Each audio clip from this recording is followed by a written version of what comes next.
The world is a fine place and worth the fighting for, and I hate very much to leave it. When Ernest Hemingway's Robert Jordan, at the close, For Whom the Bell Tolls, lies wounded and waiting for his last fight, these are among his final thoughts. My father had every reason to think the world was an awful place. My father had every reason to think the world was not worth fighting for. My father had every reason to think the world was worth leaving. He did not think any of those things. Like the hero of his favorite book, John McCain took the opposite view. You had to have a lot of luck to have had such a good life. I am here before you today saying the words I have never wanted to say, giving the speech I have never wanted to give, feeling the loss I have never wanted to feel. My father is gone. John Sidney McCain III was many things. He was a sailor. He was an aviator. He was a husband. He was a warrior. He was a prisoner. He was a hero. He was a congressman. He was a senator. He was a nominee for President of the United States. These are all the titles and the roles of a life that has been well lived, but they are not the greatest of his titles, nor the most important of his roles. He was a great man. We gather here to mourn the passing of American greatness, the real thing, not cheap rhetoric from men who will never come near the sacrifice he gave so willingly, nor the opportunistic appropriation of those who lived lives of comfort and privilege while he suffered and served. He was a great fire who burned bright. In the past few days, my family and I have heard from so many of those Americans who stood in the warmth and light of his fire and found it illuminated what is best about them. We are grateful to them because they are grateful to him. A few have resented that fire for that light it cast upon them, for the truth it revealed about their character. But my father never cared what they thought, and even that small number still have the opportunity, as long as they draw breath, to live up to the example of John McCain. My father was a great man. He was a great warrior. He was a great American. I admired him for all of these things, but I love him because he was a great father. My father knew what it was like to grow up in the shadow of greatness. He did just as his father had done before him. He was the son of a great admiral who was also the son of a great admiral. And when it came time for the third John Sidney McCain to become a man, he had no choice but in his own eyes to walk in those exact same paths. He had to become a sailor. He had to go to war. He had to have his shot at becoming a great admiral, as they also had done. The paths of his father and grandfather led my father directly to the harrowing hell of the Hanoi Hilton. This is the public legend that is John McCain. This is where all the biographies, the campaign literature, and public remembrances say he showed his character, his patriotism, his faith, and his endurance in the worst of possible circumstances. This is where we learned who John McCain truly was. And all of that is very true, except for the last part. Today I want to share with you where I found out who John McCain truly was. It wasn't in the Hanoi Hilton. It wasn't in the cockpit of a fast and lethal fighter jet. It wasn't on the high seas or on the campaign trail. John McCain was in all of those places, but the best of him was somewhere else. The best of John McCain, the greatest of his titles, and the most important of his roles was as a father. Imagine the warrior, the knight of the skies, gently carrying his little girl to bed. Imagine the dashing aviator who took his aircraft hurtling off pitching decks in the South China Seas, kissing the hurt when I fell and skinned my knee. Imagine the distinguished statesman who counseled presidents and the powerful, singing with his little girl in Oak Creek during a rainstorm to Singing in the Rain. Imagine the senator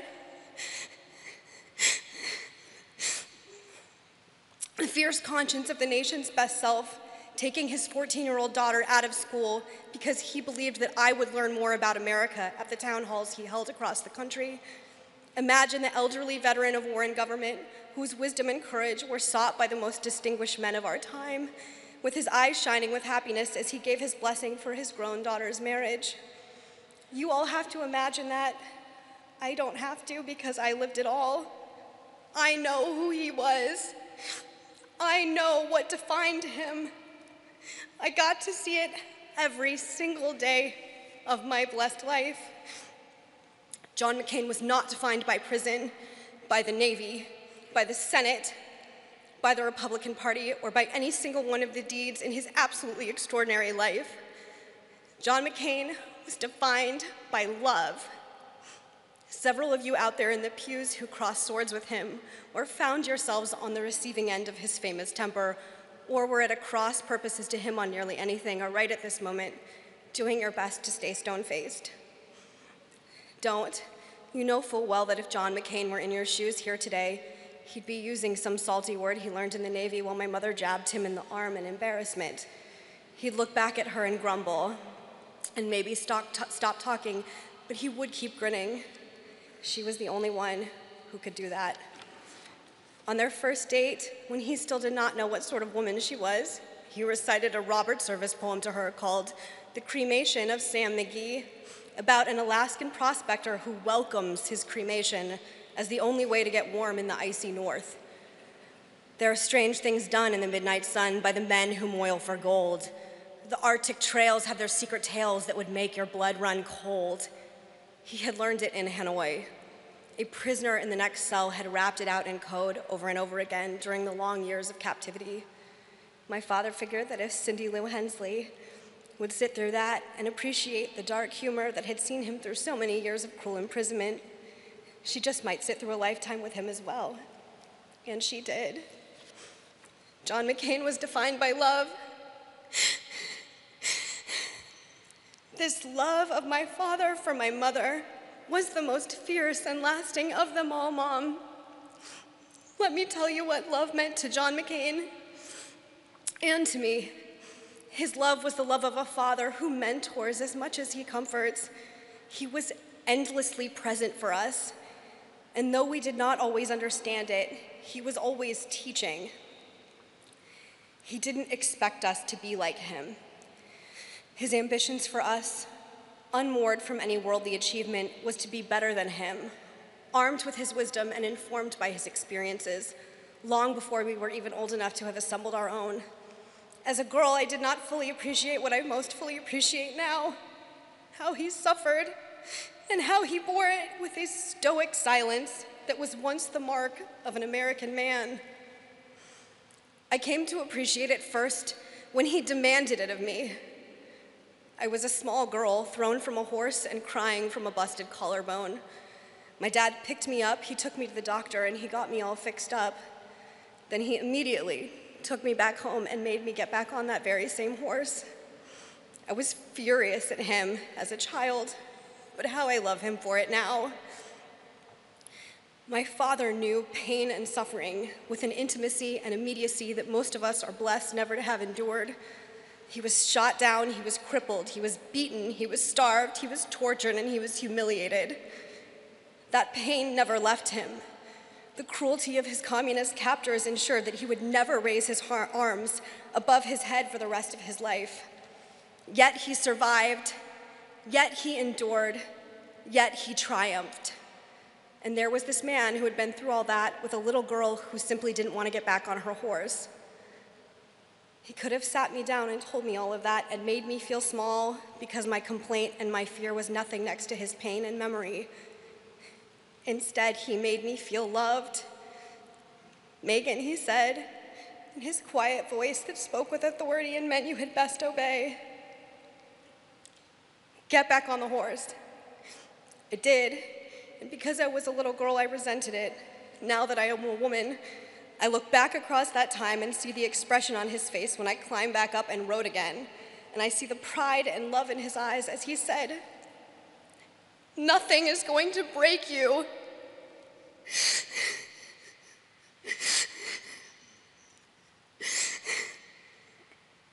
for the rest of my life.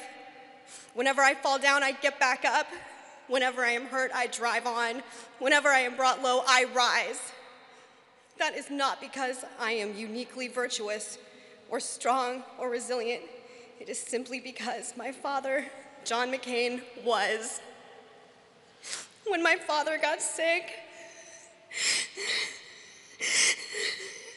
and I asked him what he wanted me to do with this eulogy, he said, "Show them how tough you are." That is what love meant to John McCain. Love for my father also meant caring for the nation entrusted to him. My father, the true son of his father and grandfather, was born into an enduring sense of the hard-won character of American greatness and was convinced of the need to defend it with ferocity and faith. John McCain was born in a distant and now vanquished outpost of American power, and he understood America as a sacred trust. He understood our republic demands responsibilities even before it defends its rights. He knew navigating the line between good and evil was often difficult, but always simple. He grasped that our purpose and our meaning was rooted in a missionary's responsibility stretching back centuries. Just as the first Americans looked upon a new world full of potential for a grand experiment in freedom and self-government, so their descendants have a responsibility to defend the old world from its worst self. The America of John McCain is the America of the Revolution. Fighters with no stomach for the summer soldier and the sunshine patriot, making the world anew with the bells of liberty. The America of John McCain is the America of Abraham Lincoln, fulfilling the promise of the Declaration of Independence that all men are created equal and suffering greatly to see it through. The America of John McCain is the America of the boys who rushed the colors in every war across 3 centuries, knowing that in them is the life of the Republic, and particularly those, by their daring, as Ronald Reagan said, gave up their chance at being husbands and fathers and grandfathers and gave up their chance to be revered old men. The America of John McCain is, yes, the America of Vietnam, fighting the fight even in the most forlorn cause, even in the most grim circumstances, even in the most distant and hostile corner of the world, standing even defeat for the life and liberty of other peoples in other lands. The America of John McCain is generous and welcoming and bold. She is resourceful and confident and secure. She meets her responsibilities. She speaks quietly because she is strong. America does not boast because she has no need to. The America of John McCain has no need to be made great again because America was always great.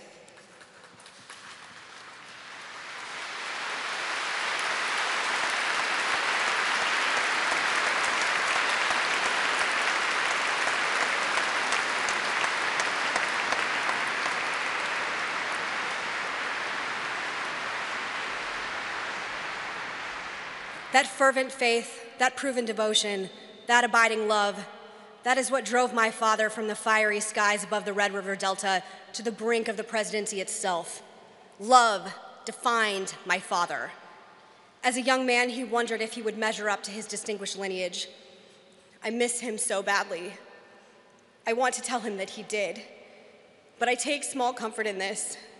Somewhere in the great beyond, where the warriors go, there are 2 admirals of the United States meeting their much-loved son. They are telling him he is the greatest among them. Dad, I love you. I always have.